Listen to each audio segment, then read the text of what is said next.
Hello, everyone, and welcome back to our channel. Today, we're diving deep into the fascinating world of stainless steel.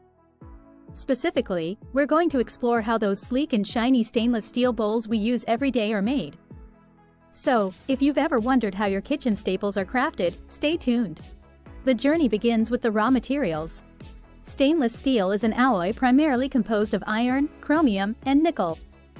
The most common stainless steel used for bowls is 18/8 stainless steel, which means it contains 18% chromium and 8% nickel. This combination gives the steel its impressive strength, resistance to corrosion, and shiny appearance. First, we need iron ore, which is extracted from the earth through mining. Chromium is also mined, and nickel is either mined or recovered from recycled sources. These elements are then brought together to create stainless steel. The raw materials are transported to a steel mill, where they are refined and prepared for the next steps.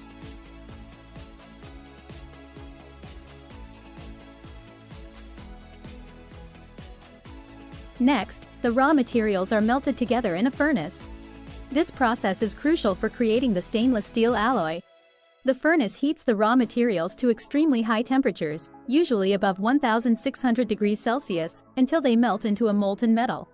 Once melted, the molten metal is mixed thoroughly to ensure a uniform composition. This step ensures that the properties of the stainless steel are consistent throughout.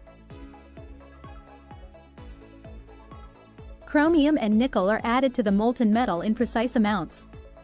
These elements are essential for creating stainless steel's unique properties, such as its corrosion resistance and strength. After mixing, the molten stainless steel is poured into molds to create large slabs, known as billets. These billets are then cooled and solidified. The next step is to transform these billets into sheets or coils. The billets are heated again and passed through rolling mills. These mills flatten the steel into thin sheets or coils. The thickness and dimensions are carefully controlled during this process to ensure consistency. Once rolled, the sheets are cut into the appropriate sizes for further processing. These sheets are then ready to be shaped into bowls.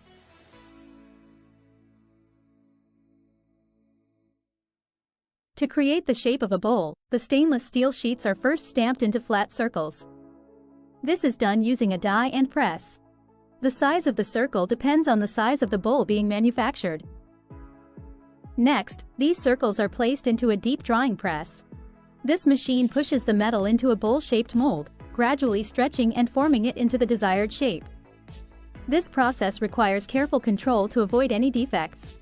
The bowls are then checked for uniformity and any imperfections. If needed, they are trimmed and adjusted to ensure they meet quality standards.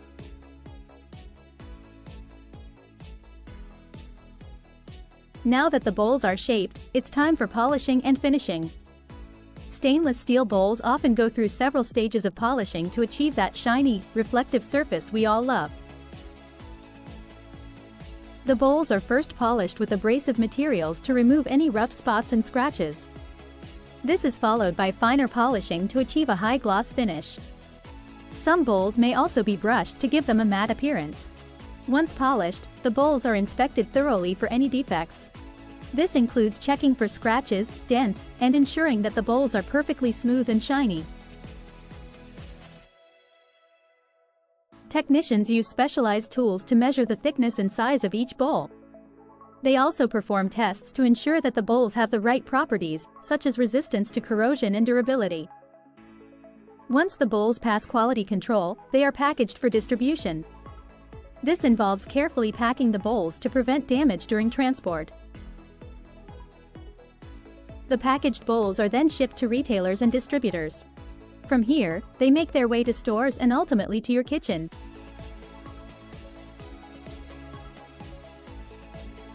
And there you have it.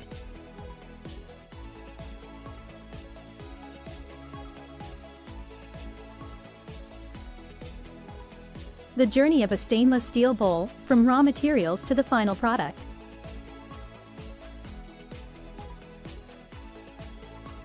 Thank you for joining us on this exploration of stainless steel manufacturing.